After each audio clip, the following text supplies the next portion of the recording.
अस्सलाम वालेकुम दोस्तों, मेरा नाम रिज़वान उमर है and you are watching my channel architect. उम्मीद करता हूँ आप सब खैरियत से होंगे और जिन लोगों ने मेरे चैनल पर सब्सक्राइब नहीं किया वो प्लीज़ मेरे चैनल पर सब्सक्राइब कर लें, क्योंकि आईटी के हवाले से और कंप्यूटर, मोबाइल्स के हवाले से जो वीडियोस अपलोड करने वाला हूँ मैं आइंदा, वो आप लोगों के काम आएँगे इंशाअल्लाह। तो आज जो वीडियो मैं अपलोड करने जा रहा हूँ, इस वीडियो के अंदर मैं आप लोगों को तरीकाकार बताऊँगा इन पेज से आप कैसे अपनी टेक्स्ट को कोरल ड्रॉ के अंदर पेस्ट कर सकते हैं या मूव कर सकते हैं या कॉपी कर सकते हैं। तो आइए चलते हैं, हम इन पेज को ओपन कर लेते हैं। सबसे पहले इन पेज के अंदर हम सबसे पहले जो टेक्स्ट बनाते हैं उसके अंदर जो फाइल के अंदर जाएँगे और न्यू न्यू में देखें, यहाँ पर मैं एक टेक्स्ट बना लेता हूँ। इसको पोर्ट्रेट की बजाय लैंडस्केप कर लेता हूँ और जो साइज़ है वही रहने देता हूँ और ओके करता हूँ। यहाँ पर देखें मेरे पास एक इंटरफ़ेस आ चुकी है। यहाँ पर मैं अपनी उर्दू टाइपिंग कर सकता हूँ। इसका साइज़ मैं यहाँ से बड़ा करता हूँ, 72 कर देता हूँ और इसकी टाइपिंग में सबसे पहले जो आपको एक चीज़ ध्यान में रखनी है, आपने क्या करना है, आपने एडिट के अंदर जाना है और प्रेफ़रेंसेस ओपन करनी है और यहाँ पर कीबोर्ड प्रेफ़रेंसेस आपने ओपन करनी है। और देखें यहाँ पर हमारे पास ऑप्शन आ रहा है कीबोर्ड और यहाँ पर मैंने फ़ोनेटिक्स सिलेक्ट किया हुआ है। ये आपने मेक श्योर करना है कि यहाँ से आप इसे फ़ोनेटिक्स सिलेक्ट करेंगे।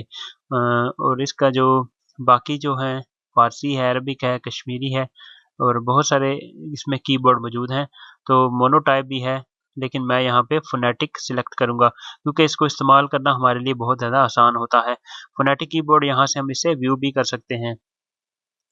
और देखें ये हमारे पास फ़ोनेटिक कीबोर्ड आ चुका है और जो-जो वर्ड्स, जिन-जिन बटन्स के ऊपर जो-जो वर्ड्स हैं वो हमें शो हो रहे हैं इस कीबोर्ड के अंदर और ये हमें यहाँ पर बता रहा है। और बहुत आसानी के साथ हम यहाँ से देख सकते हैं कि कौन-सा, किस बटन से हम कौन-सा वर्ड टाइप कर सकते हैं, कौन-सा कैरेक्टर टाइप कर सकते हैं। तो ये बहुत आसान है और इसमें ये है फ़ोनेटिक के अंदर ये है हमारे पास, देखें यहाँ पर ए ए में अलिफ इस्तेमाल हो रहा है। इसी तरह एस के लिए सीन और स्वाद है, डी के लिए दाल और डाल है, एफ के लिए फे है। यानी ये मिलता-जुलता है, ये हमारे जो इंग्लिश के कैरेक्टर्स हैं कीबोर्ड के ऊपर उसके साथ ये मैच करता है। तो हमें बड़ी आसानी के साथ हम इसके अंदर टाइपिंग कर सकते हैं। तो आपने मेक श्योर करना है कि आपने फ़ोनेटिक कीबोर्ड यहाँ से सिलेक्ट करना है और फिर इसे ओके करेंगे। कोई भी चीज़ आप यहाँ पर टाइप कर सकते हैं और टाइप करने के बाद आप इसको कैसे कोरल ड्रॉ के अंदर लेकर जाएँगे, मैं आपको तरीकाकार बता देता हूँ। मैं यहाँ लिख देता हूँ हम पाकिस्तानी हैं, इसका साइज़ बड़ा करता हूँ, यहाँ से 72 कर देता हूँ। 72 करने के बाद मैं यहाँ पर टाइपिंग करता हूँ और हम देखें हे के लिए मैंने यहाँ पर ओ का इस्तेमाल किया है और फिर उसके बाद मीम के लिए मैंने एम का बटन दबाया है। और इसी तरह जब हम कोई करैक्टर पूरा लिख लेते हैं वर्ड, तो उसके बाद हम स्पेस दबाते हैं ताकि उसको ये पता चल जाए कि आगे इसके नया करैक्टर हमने लिखना है।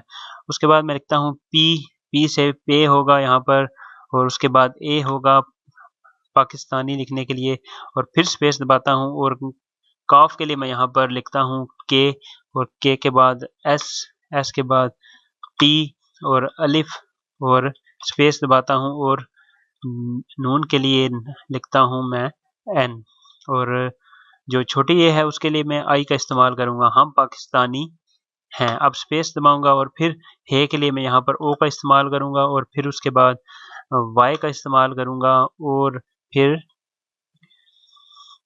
एन का इस्तेमाल करूँगा, लेकिन यहाँ पर मैं शिफ्ट दबाकर एन का इस्तेमाल करूँगा और देखें ये हम पाकिस्तानी है।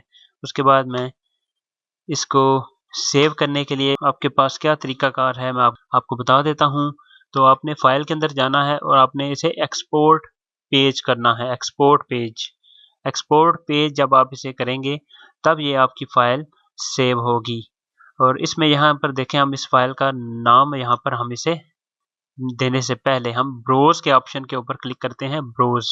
यहाँ पर हम सिलेक्ट करेंगे एनकैप्सुलेटेड पोर्ट स्क्रिप्ट फाइल्स, इसको सिलेक्ट करेंगे और फिर हम अपनी फाइल का नाम रखेंगे। यहाँ पर हम पाकिस्तान रख लेते हैं और इसको सेव करते हैं। यहाँ से हमने इसे सेव किया। अब देखें यहाँ पर हमारा एड्रेस शो हो रहा है, फाइल का नाम pakistan.eps और इसका जो एड्रेस है वो है डॉक्यूमेंट्स। ये डॉक्यूमेंट्स के अंदर सेव होगा और इसको ओके करता हूँ। अब ये फाइल मेरी सेव हो चुकी है। अब मैं अपने कोरल ड्रॉ को ओपन कर लेता हूँ। कोरल ड्रॉ को ओपन करने के बाद मैं इसके अंदर इसको इंपोर्ट करता हूँ। तो देखें हम कोरल ड्रॉ के अंदर इसको कैसे इंपोर्ट करेंगे।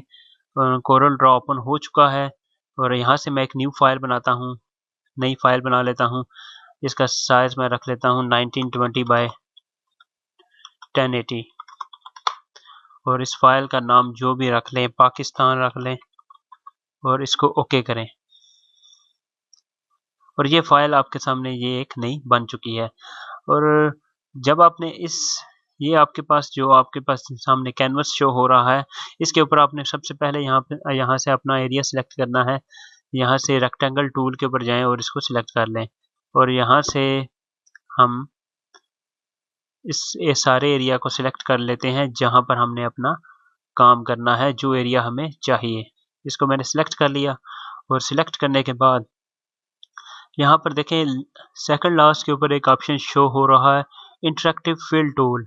इंटरेक्टिव फिल टूल इसका नाम है। इसके ऊपर मैं क्लिक करता हूँ और मैं अपना कलर चूज करता हूँ जिस कलर में मैंने इसे फिल करना है।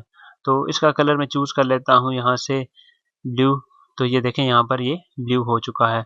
अब मैं अपनी टेक्स्ट को इसके अंदर पेस्ट करता हूँ। उसके लिए मैं क्या करता हूँ, फाइल के ऊपर क्लिक करूँगा और फाइल के ऊपर क्लिक करने के बाद मैं यहाँ से इंपोर्ट के ऑप्शन के ऊपर क्लिक करूँगा और यहाँ पर मैं आऊँगा अपने डॉक्यूमेंट्स के अंदर मैं अपनी उस फाइल को तलाश करूँगा जिसको मैंने सेव किया था pakistan.eps और इसको मैं ओपन करता हूँ।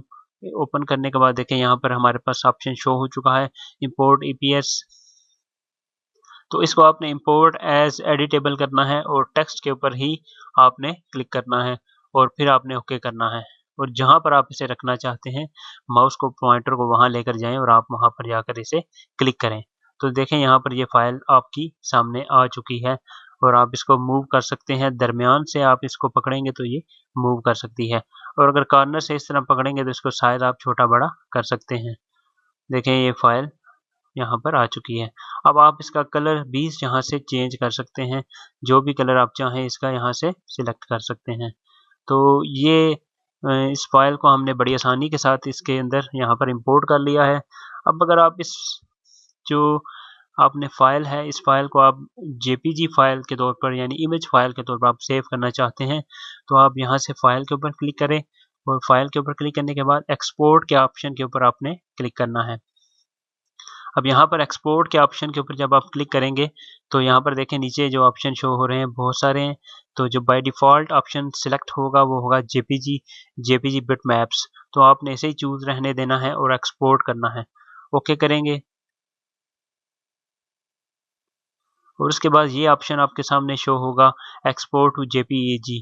तो यहाँ पर आप अपनी सेटिंग कर सकते हैं, आप इसकी क्वालिटी को मज़ीद बेहतर कर सकते हैं। क्वालिटी यहाँ पर हमने हाई कर लेते हैं तो ये हाई क्वालिटी में सेव होगा और यहाँ से हम इसकी RGB भी कर सकते हैं और इसको हम CMY के बेस्ट क्वालिटी में ही रहने देते हैं और इसको ओके करते हैं। तो ये JPG फाइल के तौर पर ये हमारे पास कंप्यूटर में सेव हो चुकी है। इसको हम देख लेते हैं ये कंप्यूटर में हमारे पास डॉक्यूमेंट्स के अंदर सेव हुई है या नहीं। ये देखें हमारे पास ये सेव हो चुकी है, हम पाकिस्तानी हैं। तो दोस्तों उम्मीद करता हूँ आप लोगों को मेरी ये वीडियो पसंद आई होगी। अगर ये वीडियो आपको अच्छी लगे और इसको लाइक करना मत भूलिएगा और मेरे चैनल पर सब्सक्राइब करें, इससे हमारा हौसला बढ़ेगा। Thanks for watching. अल्लाह हाफिज़।